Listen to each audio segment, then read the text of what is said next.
நடிகர் வடிவேலு நல்லவரே கிடையாது. அவர் கூட நடிக்கிறதுக்கு பதிலா நான் பிச்சையே எடுத்துருவேன்.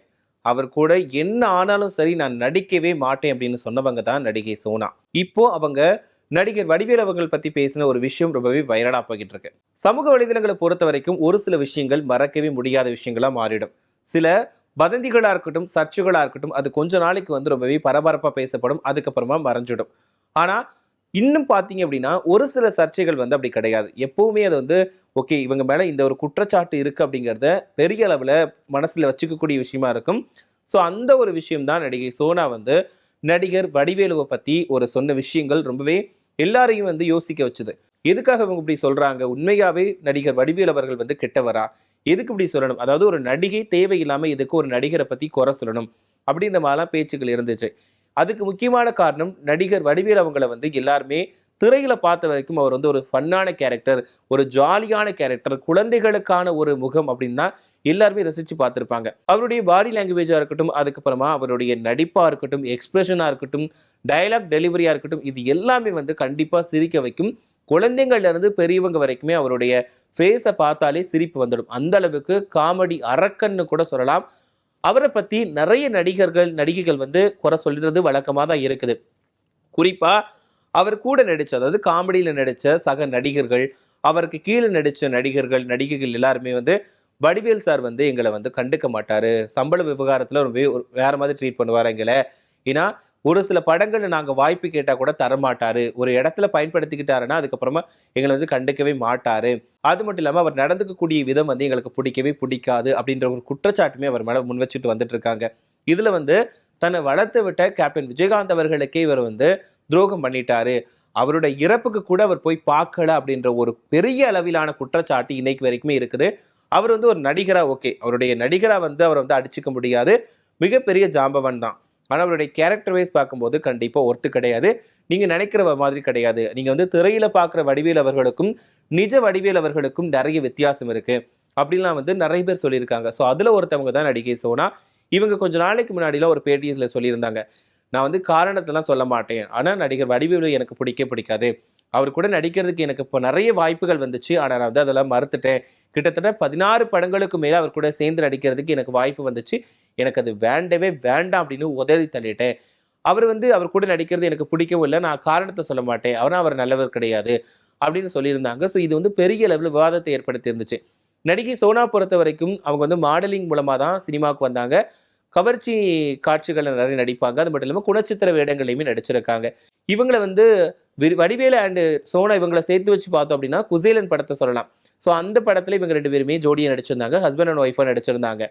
ஸோ அந்த படத்துல எதுக்காக நடிச்சிங்க அப்படின்னு கேட்கிறப்போ சொல்லியிருந்தாங்க, எனக்கு முன்னாடியே இவரை பத்தி தெரியும், முன்னாடியுமே இவர் கூட நடிக்கப்போ எனக்கு உடன்பாடு கிடையாது, இதுக்கப்புறமா நான் நடிக்கவே மாட்டேன் அப்படின்ற ஒரு முடிவுக்கு வந்துட்டேன். எவ்வளோ கோடிக்கணக்கில் கொட்டி கொடுத்தாலும் எனக்கு அவர் கூட நடிக்கணுங்கிற மைண்ட் செட் கிடையவே கிடையாது. குசேலன் படத்தில் நடிச்சதுக்கான ஒரே ஒரு காரணம், எனக்கு நம்பிக்கையான ஒரு நபர் என்னை கட்டாயப்படுத்தி நடிக்க சொன்னாரு. ஸோ அந்த ஒரு நபருக்காக தான் நான் அவர் கூட நடிச்சேனே தவிர மற்றபடி இந்த படத்தில் நடிக்கிறதுக்கு எனக்கு துளி அளவு கூட விருப்பமே கிடையாது. அது மட்டும் இல்லாமல் இந்த படத்தில் நடிக்கிறப்போ என்னை சுற்றி என்னோட பாடிகார்ட்ஸ் நிறைய பேர் இருப்பாங்க. ஸோ அந்த ஒரு நம்பிக்கையில தான் நான் இந்த படத்திலே நடித்தேன் அப்படின்னு வேற சொல்லியிருந்தாங்க.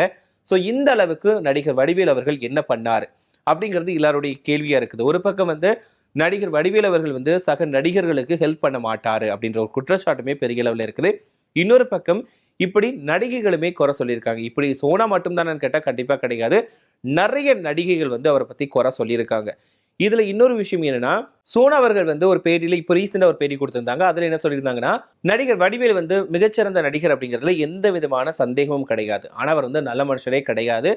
அவர் கூட நடிக்கிற எனக்கு பிடிக்கவே பிடிக்காது. அவருடைய பாடி லாங்குவேஜா இருக்கட்டும், அவருடைய ஸ்டைலா இருக்கட்டும், அந்த டயலாக் டெலிவரியா இருக்கட்டும், எக்ஸ்பிரஷனா இருக்கட்டும், இதை அவர் அடிச்சுக்கிறதுக்கு ஆளே கிடையாது. ஒரு நடிகரா அவர் ஓகே, ஆனா குண வைஸ் பார்க்குறப்போ, அவரோட கேரக்டர் வைஸ் பார்க்குறப்போ அவர் நல்லவரே கிடையாது. இது நான் மட்டும் சொல்லலை, அதாவது இது நான் பணத்துக்காக சொல்லலை. இன்னொரு விஷயம் என்னன்னா, என்னோட தன்மானத்துக்காக நான் சொல்றேன், அவர் கூட நடிக்கிறது எனக்கு கொஞ்சம் கூட பிடிக்கவே பிடிக்காது அப்படின்னு சொல்லியிருக்காங்க. இது மட்டும்தான் கேட்டிங்கன்னா கண்டிப்பாக கிடையாது. இன்னொரு விஷயத்த சொல்லியிருக்காங்க, நீங்க நிறைய பாருங்களேன், அவர் கூட நடிச்ச நிறைய நடிகர்கள் சொல்ற விஷயமே அவர் நல்லவர் கிடையாது அப்படின்னு தான் சொல்லுவாங்க. யாருமே அவர் தூக்கி வச்செல்லாம் கொண்டாட மாட்டாங்க. எல்லாருமே நடிகர் வடிவேலு அவர்களை குறை சொல்லி தான் பேசுவாங்க. ஸோ அந்த அளவுக்கு தான் அவருடைய செயல்பாடுகள் எல்லாமே இருக்கும். ஸோ இதனால வந்து நான் என்ன நடந்துச்சு, எனக்கு என்ன பாதிப்பு இருந்துச்சு அப்படிங்கிறது நான் சொல்ல மாட்டேன். எனக்கு பர்சனலா அவர வந்து ரொம்பவே பிடிக்கவே பிடிக்காது. அது மட்டும் இல்லாம என்ன பண்ணாலுமே அவர் கூட படங்கள் நடிக்க மாட்டேன். கிட்டத்தட்ட 16 படங்களுக்கு மேல அவர் கூட நடிக்கிறதுக்கு எனக்கு வாய்ப்புகள் வந்துச்சு. இருந்தாலும் அது எல்லாமே வேண்டாம் அப்படின்னு தான் நான் உதறி தள்ளிட்டு உட்கார்ந்திருக்கேன். இது வந்து என்னோட தன்மானத்துக்காக நான் எடுத்த முடிவு. அவர் கூட நான் நடிக்கிறதுக்கு பதிலா பிச்சை கூட எடுத்துப்பேன் அப்படின்னு கூட நடிகை சோனா அவர்கள் சொல்லியிருக்காங்க. இப்போ சோனா அவர்கள் பொறுத்தவரைக்கும் நிறைய வதந்திகள் அவங்கள பத்தி நிறையவே வரும்.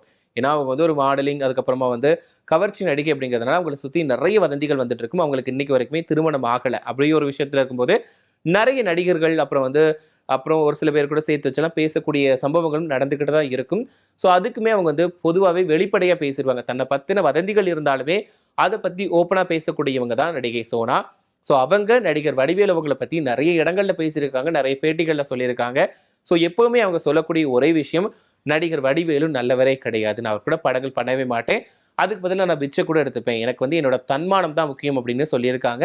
ஆனா இதுல வந்து என்னோட காரணம் நான் எதுக்குன்னு சொல்ல மாட்டேன். அந்த ஒரு காரணத்தை மட்டும் என்ன கேட்காதீங்க. அத வந்து நான் சொல்ல விரும்பல அப்படின்ற மாதிரி அவங்க சொல்லிட்டாங்க. இவங்க மட்டுமே இல்லாம நடிகரும், அரசியல் விமர்சகரும், சினிமா விமர்சகருமான பைல்வான் அவர்களுமே இந்த ஒரு குற்றச்சாட்டை முன் வச்சிருக்காங்க. வடிவேலு அவர்களால நிறைய நடிகைகளோட வாழ்க்கை வந்து சீரழிஞ்சு போயிடுச்சு அப்படிலாம் சொல்லியிருக்காங்க. கோவை சரளா அவர்களா இருக்கட்டும், அதுக்கப்புறமா அப்படின்னு நிறைய பேரை வந்து அவருமே இவர் சொல்லியிருக்காரு. இவங்களுடைய வாழ்க்கை சீரழிஞ்சதுக்கான முக்கியமான காரணமே வடிவேலு அவர்கள் தான் அப்படின்னு சொல்லிட்டு குறிப்பிட்டு பைல்வான் அவர்கள் வந்து பேசியிருக்காங்க. ஸோ இப்படி வடிவேலு அவர்களை பத்தி நிறைய பேர் வந்து புகழ்ந்து பேசுறதை தாண்டி அவரை பத்தி நிறைய சர்ச்சைகள் பேச்சுகள் தான் அதிகமா இருக்குது. ஸோ அந்த அளவுக்கு வடிவேலு அவர்கள் வந்து இப்படி ஒரு மோசமான மனிதரா அப்படின்னு தான் எல்லாருமே வந்து கேள்விகளை முன் வச்சுட்டு வந்துட்டு இருக்காங்க. இது மட்டுமே இல்லாம முக்கியமா எல்லாரும் கேட்கக்கூடிய விஷயம் வந்து பலத்தை விட்டவர் வந்து மதிக்க மாட்டாரு அவரு. தான் கூட நடிச்ச சக நடிகர்களுக்குமே வந்து ஒரு மரியாதையை கொடுக்க மாட்டாரு. அதாவது என்னன்னா ஒரு தேவன்னா கூட உதவி பண்ண மாட்டாரு அப்படின்ற அளவுக்கு தான் எல்லாருமே பேசியிருக்காங்க. ஸோ இதை பத்தி நீங்க என்ன நினைக்கிறீங்க அப்படின்ற கருத்துக்களை மறக்காம கமெண்ட்ல சொல்லுங்க. அது மட்டும் இல்லாம உங்களுக்கு நடிகர் வடிவேலு அவர்களை பிடிக்குமா அப்படிங்கிறதையும், அதாவது சினிமா துறையில பிடிக்கும் நிஜ ஒரு மனிதர், அதாவது சாதாரண வாழ்க்கை நபரா உங்களுக்கு பிடிக்குமா அப்படிங்கிறத மறக்காம கமெண்ட்ல சொல்லுங்க. இந்த மாதிரிலாம் அவரை சுத்தி வதந்திகள் வருது இல்லையா? அதாவது ஒரு நல்லவர் கிடையாது, ரொம்பவே மோசமானவர் அப்படின்ற வதந்திகள்லாம் வருது இல்லையா? ஸோ இதை பத்தியும் நீங்க என்ன நினைக்கிறீங்க அப்படின்ற கருத்துக்களை மறக்காம கமெண்ட்ல சொல்லுங்க.